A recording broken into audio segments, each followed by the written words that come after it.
S. ನನ್ನ ಹೆಸರು ಶಿವಯೋಗಿ ಅಂತೇಳಿ. ನಾನು ಬೆಂಗಳೂರಲ್ಲಿ ಇಂಜಿನಿಯರಿಂಗ್ ಮಾಡ್ತಾ ಇದ್ದೀನಿ. ಓಕೆ. ನನಗೆ ಲಾಸ್ಟ್ 1 year ಅನಿಸುತ್ತೆ ಹಿಂದ್ಗಡೆ ನಾನು ಇಲ್ಲಿ ವಿಸಿಟ್ ಮಾಡಿದ್ದು ಫಸ್ಟ್ ಟೈಮು. ಇದಕ್ಕಿಂತ ಮುಂಚೆ ನಾನು ಬೆಂಗಳೂರಲ್ಲಿ ಡೆಂಟಲ್ ಹಾಸ್ಪಿಟಲ್ ಒಂದ್ಸಲ ಚೆಕ್ ಮಾಡಿಸಿದ್ದೆ. ಅಲ್ಲೆಲ್ಲ ಡಾಕ್ಟರ್ಸ್ ಏನಂದ್ರು ಹಲ್ಲು ಕೀಳ್ಬೇಕಾಗುತ್ತೆ, ಹಂಗೆ ಹಿಂಗೆ ಸ್ವಲ್ಪ ಪ್ರಾಬ್ಲಮ್ ಆಯಿತು. ಮನೆಯಲ್ಲಿ ಬೇಡ ಅಂತಂದ್ರೆ ಕ್ಲಿಪ್ ಹಾಕ್ಸೋದು ಏನಾಗಲ್ಲ ಹಿಂಗೆ ಇರಲಿ ಅಂತಂದ್ರೆ. ಬಟ್ ಆ ಟೈಮಲ್ಲಿ ನನ್ನ ಕಾನ್ಫಿಡೆನ್ಸ್ ಲೆವೆಲ್ ತುಂಬ ಕಡಿಮೆ ಇತ್ತು. ಕಾನ್ಫಿಡೆಂಟ್ ಲೆವೆಲ್ ಆಗಲಿ, ಸ್ಟೇಜ್ ಫಿಯರ್ ತುಂಬ ಆಯಿತು, ಎಲ್ಲಿ ಮಾತಾಡೋದಾಗಲಿ ತುಂಬ ಫೇಸ್ ಮಾಡ್ತಿದ್ದೆ ಆ ಟೈಮಲ್ಲಿ. ಹಾಗಾಗಿ ನಾನು ಹಲ್ಲಿ ಕ್ಲಿಪ್ ಹಾಕ್ಸ್ಲೇಬೇಕಂತ ಡಿಸೈಡ್ ಮಾಡಿ ನಂಗೆ ಒಬ್ಬರು ಡಾಕ್ಟರ್ ಗೊತ್ತಿದ್ರು, ಅವರೇ ಬಸವರಾಜ್ ಸರ್.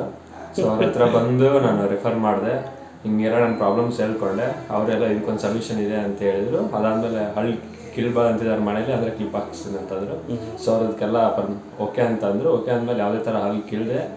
ಸೊ ನನ್ನ ಹಲ್ಲು ಮುಂಚೆ ತುಂಬ ಅಂದರೆ ಅಷ್ಟು ಕರೆಕ್ಟಾಗಿದ್ದಿಲ್ಲ, ಕಾನ್ಫಿಡೆಂಟ್ ಲೆವೆಲ್ ತುಂಬ ಕಡಿಮೆ ಇತ್ತು.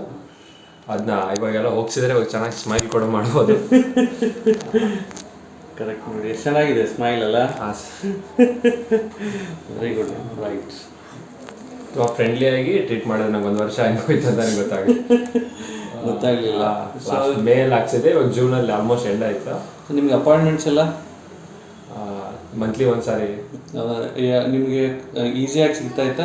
ಈಸಿಯಾಗಿ ಸಿಗ್ತೈತಿ. Okay. Whenever you want you are getting, right? ನಂಗೆ ಯಾವಾಗ ಬೇಕಂತ ಪಾಪ ಒಂದು 10 ನಿಮಿಷದಲ್ಲಿ ಅರೇಂಜ್ ಮಾಡ್ತಿದ್ರು. ಅದೇ ತುಂಬ ಖುಷಿ ಆಗ್ತಿದ್ದು ಬಂದ ತಕ್ಷಣ. ಓಕೆ. Thank you sir.